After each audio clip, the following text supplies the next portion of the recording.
பருதியின் ஒளிக்கண் வீரும் அருமுக நிறைத்த தோளும் பன்னிருகர மிகுத்த பாரா முருகானின்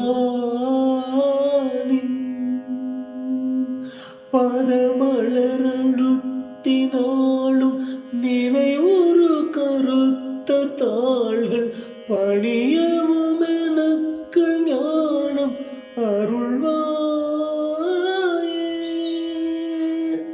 சுருதிகள் உரைத்த வேத உரைமொழி தனக்குள் ஆதி சொல்லுவென உரைத்த ஞான குருநாதா.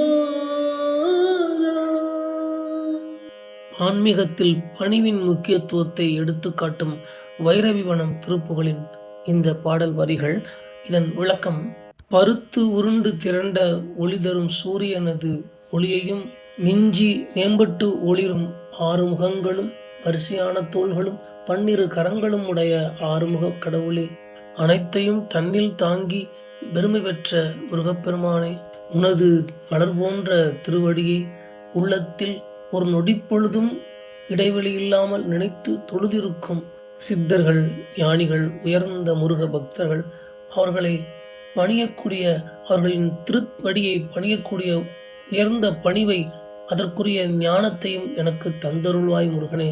சுருதிகள் உரைத்த வேதத்தின் முதல் ஓம் என்ற ஓங்காரத்தின் பொருளை பிரமன் பொருளுரைக்க இயலாமல் தவித்த போது அவரை சிறையில் அடைத்த முருகப்பெருமான், ஆதிசங்கரனான சிவபெருமான் வந்து அந்த பொருளை எனக்கு உரைக்க வேண்டும் என்று வினவிய போது அவருக்கு பிரணவத்தின் பொருளை உரைத்து கொடுத்த ஞான குருநாதனே என்று இந்த திருப்புகழ் அமைந்திருக்கின்றது.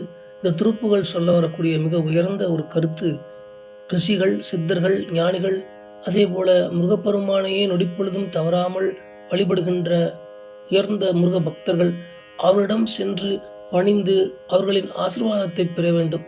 அப்படி பணிந்து அவரிடம் மரியாதை செய்து ஆசீர்வாதத்தை பெற வேண்டும் என்றால் அதற்கு அகங்காரமற்ற ஒரு ஞானம் வேண்டும். அந்த ஞானத்தையும் அவர்களிடம் சென்று பணிந்து அவருடைய ஆசீர்வாதத்தை பெறக்கூடிய அருளையும் எனக்கு முருகப்பெருமான் அருள வேண்டும் என்று பிரார்த்திக்கும் விதமாக இந்த பாடல் அமைந்திருக்கின்றது. ஆன்மீகத்தில் பணிவு ஒன்றே மிக உயர்ந்த நிலையை அடைவதற்கான ஆதாரமாகும்.